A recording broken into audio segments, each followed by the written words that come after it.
distinguish between fifth illegal income and transfer income.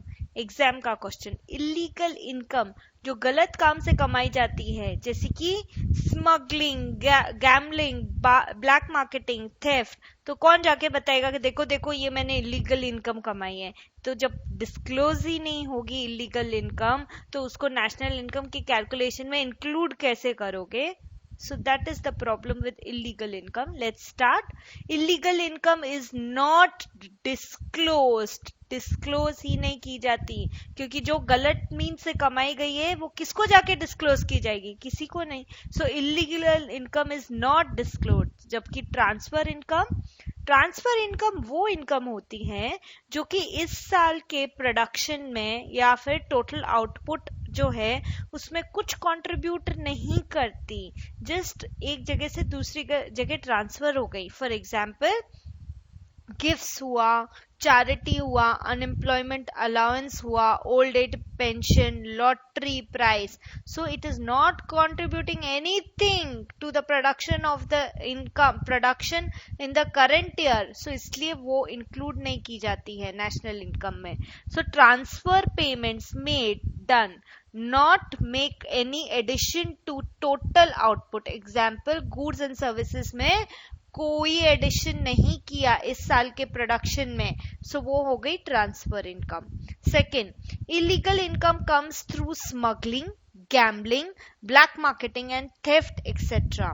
सब गलत काम से इलीगल इनकम आती है. Okay, morally unethical, legally also unethical. गलत काम है ये.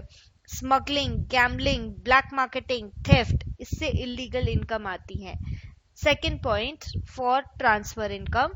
Transfer income comes through unemployment allowance, gives old age pensions, lottery prize, even pension भी ट्रांसफर इनकम ही है, क्योंकि काम आपने पिछले सालों में कर लिया था, अब आप रिटायर और आपको पेंशन मिल रही है, तो इस साल के गुड्स एंड सर्विसेज के प्रोडक्शन में कुछ हेल्प नहीं किया. सो transfer pension is also transfer income. Okay, तो एक बार और, ट्रांसफर इनकम कहाँ से आती है? Pensions, unemployment allowance, gifts, old age pension, lottery, prize, etc. Okay. Third, illegal income is not included in national income due to its non-disclosure. There is underestimation of national income. कोई disclose नहीं करता कि मैंने इस तरह से ये illegal income कमाई है, तो वो नेशनल इनकम में इंक्लूड ही नहीं होती. Means under estimation, national income कम एस्टिमेट हो जाती है. There is under estimation of national income. Third, transfer income के लिए, transfer income is added to personal income but not national income. It creates problem of double counting resulting over estimation of national income. National income का over estimation means क्या?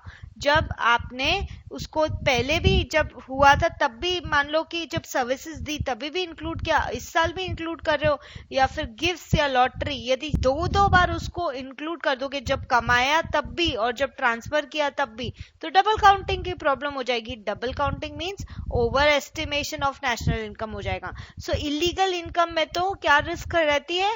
Under estimation of national income.